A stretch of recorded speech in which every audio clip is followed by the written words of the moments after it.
Hello everyone, welcome to another lecture of the course Digital Signal Processing. In this lecture, let us analyze what is the Z transform for real valued systems.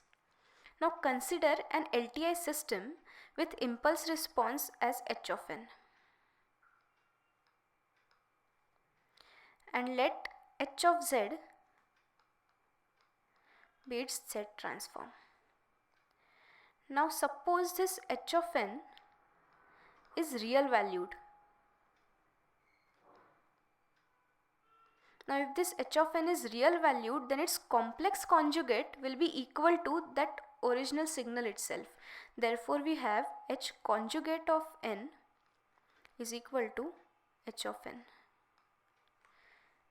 Let this be the equation 1 and this be the equation 2. Now we know the conjugation property of Z transform. The conjugation property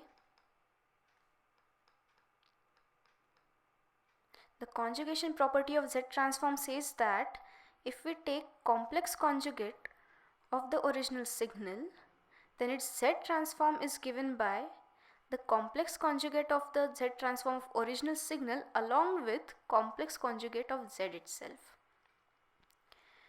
And let this be equation 3. Now if we carefully observe these three equations, so from equation 1, 2 and 3,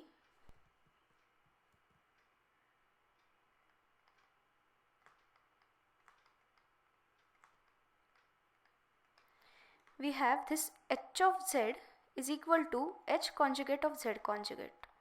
So h of z is equal to h conjugate of z conjugate. And let this my equation 4. In the previous lecture, we have seen various ways in which we can represent this h of z. One such was the product of its zeros and poles. So we can represent this h of z is equal to gain multiplied by product of its zeros, that is k running from 1 to m, into z minus zk divided by product of its poles, which is equal to k running from 1 to n into z minus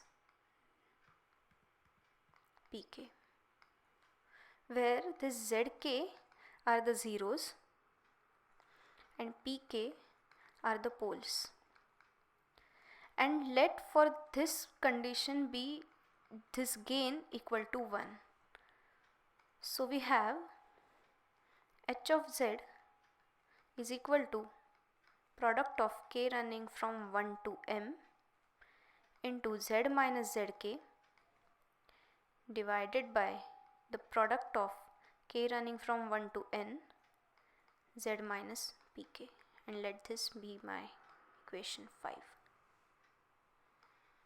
Now let us try finding what is the value of h conjugate of z conjugate. For that, let us first find what is the value of h of z conjugate, which can be found as k running from 1 to m, and this can be found by just replacing this z by z conjugate. So we have z conjugate minus zk divided by product of k running from 1 to n, again z conjugate minus z minus pk.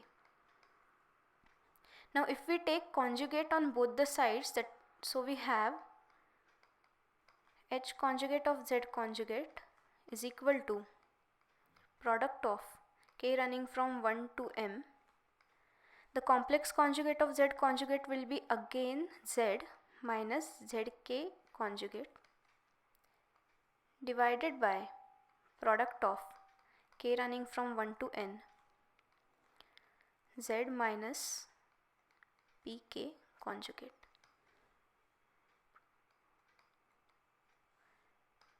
Now from this equation, that is equation 4, we have h of z is equal to h conjugate z conjugate. Therefore from this equation 5 and 6, these both terms are equal.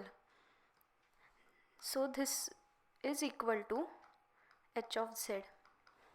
Now if we look at this equation 5, the zeros are my zk and the poles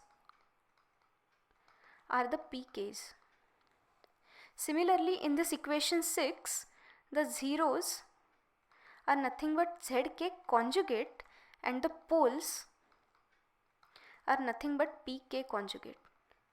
Now if we want this equation 5 and 6 to be equal, so these things are either equal or both are present in these expressions. Means both zk and zk conjugate must be the zeros of h of z, and similarly pk and pk conjugate must be poles of h of z. Therefore, from this discussion, we can conclude that for a real valued system, the poles and zeros must be in the complex conjugate format.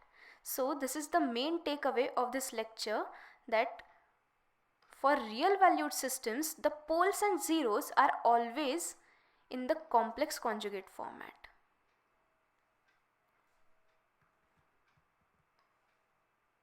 Let's stop here. Thank you.